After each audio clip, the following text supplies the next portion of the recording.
Bismillahirrahmanirrahim. Assalamualaikum warahmatullahi wabarakatuh. Wabihi nasta'in wal 'aqibatu lil muttaqin.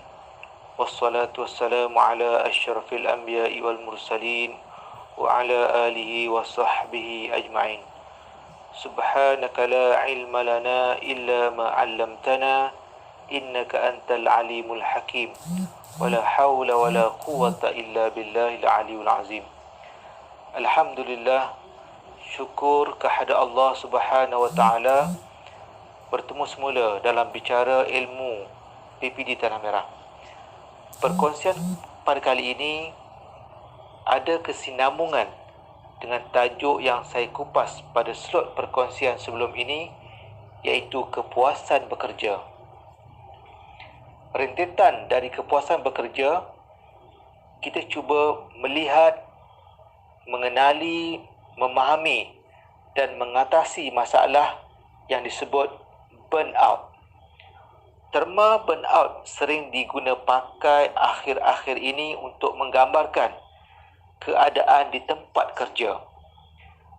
Nak digambarkan, ianya merupakan satu keadaan di mana berlakunya keletihan yang ketara dari segi emosi, mental dan fizikal, beserta perasaan ragu tentang keupayaan diri dan menilai pekerjaan seseorang individu. Warga pendidikan dan AKP yang dihormati, terma burnout ini telah lama diperkenalkan pada tahun 1974 oleh seorang pakar psikologi iaitu Herbert Freudenberger. Selepas itu, barulah ianya diiktiraf oleh Pertubuhan Kesihatan Sedunia WHO sebagai satu sindrom klinikal pada tahun 2019. Untuk mengetahui apa itu burnout, ia didefinisikan yang pertamanya sebagai tekanan kerja yang terlalu tinggi dan berpanjangan, tuntutan kerja yang terlalu banyak dalam jangka masa yang singkat sehingga mengalami tekanan emosi dan perpisahan emosi, emotional detachment. Yang keduanya, menurut pengkaji Pines and Arison 1988, burnout adalah hilang tenaga fizikal, perasaan tidak berdaya dan tidak menaruh harapan, keletihan emosi, kewujudan konsep kendiri dan sikap yang negatif terhadap pekerjaan, kehidupan dan orang lain. Begitu juga pandangan dan kajian oleh Dr. Siti Taniza pada tahun 2001 menjelaskan bahawa burnout adalah satu tahap emosi yang berlaku akibat tekanan kerja yang pelbagai. Tekanan berpanjangan sehingga mewujudkan rasa kecewa terhadap pekerjaan yang dilakukan. Kalau ditimbulkan persoalan, siapakah yang mudah burnout? Dalam beberapa kajian mendapati bahawa golongan profesional lah yang banyak mengalami burnout. Yang pertamanya, kita lihat ialah guru.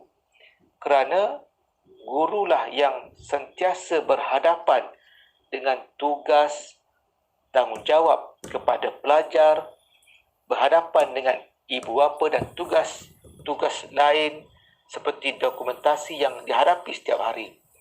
Seterusnya, pustakawan, polis trafik, jururawat, akauntan, dan yang jelasnya ialah individu yang bertugas di barisan hadapan dalam sesebuah organisasi. Oleh kerana itulah, terma burnout telah digunakan dalam banyak isu yang berkaitan dengan stres di tempat kerja. Terdapat juga peningkatan yang ketara dalam kes burnout secara keseluruhan setiap tahun, dan pengiktirafan ini menyebabkan masyarakat dunia mula mengambil perhatian tentang stres di tempat kerja. Pekerjaan sebenarnya bukan sahaja merupakan punca pendapatan seseorang, tetapi Ia juga boleh menjadi punca tekanan serta menjejaskan kesihatan mental sekiranya tidak dikendalikan dengan baik. Saya yakin bahawa semua orang pasti akan cuba melakukan yang terbaik dalam pekerjaan. Tetapi ada juga yang bekerja secara berlebihan, seperti bekerja sehingga lewat malam atau semasa hujung minggu. Dan ada juga yang mengambil beban tugas yang terlampau banyak sehingga sukar mencapai tarikh akhir yang ditetapkan. Warga pendidikan dan AKP yang dihormati, kalau dilihat dalam kajian di Amerika Syarikat, didapati bahawa doktor dan individu yang bekerja di persekitaran seperti MA dan jururawat mempunyai kadar stres yang tinggi, mempunyai risiko mendapat burnout sebanyak 2 kali ganda berbanding pekerja-pekerja lain. Dalam kajian lain di United Kingdom, UK, mendapati bahawa seramai 526,000 pekerja mengalami burnout. Manakala di Malaysia pula, satu kajian oleh AIA Vitality mendapati bahawa 53% pekerja di negara kita mengalami sekurang-kurangnya satu dimensi atau simptom-simptom burnout di tempat kerja. Sidang pendengar yang dihormati, cuba kita lihat pula apakah faktor-faktor yang menyebabkan burnout. Faktor yang pertama, beban kerja berlebihan. Beban kerja yang terlalu banyak, kurang rehat serta tak ada aktiviti sosial akan menyebabkan fizikal menjadi letih dan lesu. Kemungkinan kesan ini akan menjadi lebih teruk apabila seseorang itu tidak mendapat tidur yang secukupnya serta kurang sokongan daripada rakan sekerja, majikan atau ketua jabatan dan juga keluarga. Faktor yang kedua, kerja di luar kepakaran, bidang tugas atau minat. Kalau kita melakukan sesuatu di luar kepakaran atau secara paksaan tanpa minat yang mendalam, boleh menimbulkan tekanan. Inilah yang menyebabkan seseorang individu itu tidak dapat mencapai kepuasan dalam bekerja, sentiasa berasa risau tentang mutu kerja serta sering berasa tidak cukup bagus dalam menjalankan apa-apa tugas. Sikap inilah mungkin menimbulkan rasa rendah diri dan sering membuat perbandingan dengan orang lain. Faktor yang ketiga ialah faktor personality. Faktor ini terdapat beberapa ciri personality individu yang menyebabkan mereka cenderung untuk mendapat tekanan serta burnout. Antaranya ialah yang pertama, individu yang terlalu mementingkan kesempurnaan dalam semua tugas. Yang kedua, individu yang meletakkan target serta pencapaian yang terlalu tinggi.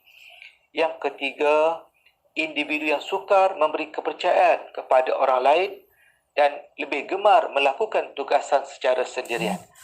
Yang keempatnya, individu yang sentiasa berfikiran pesimis, iaitu mudah putus asa, mudah kecewa terhadap diri sendiri dan terhadap orang lain. Oleh itu, cuba kita nilai di mana beban kerja yang kita tanggung sekarang. Adakah sanggup kita pikul atau adakah berdaya kita kendong sehingga akhir penjawatan kita sebagai penjawat awam. Menerobos sempadan kemustahilan, apa yang disemai itu yang dituai, juang untuk juara PPD Tanah Merah. Sekian, wassalamualaikum warahmatullahi wabarakatuh.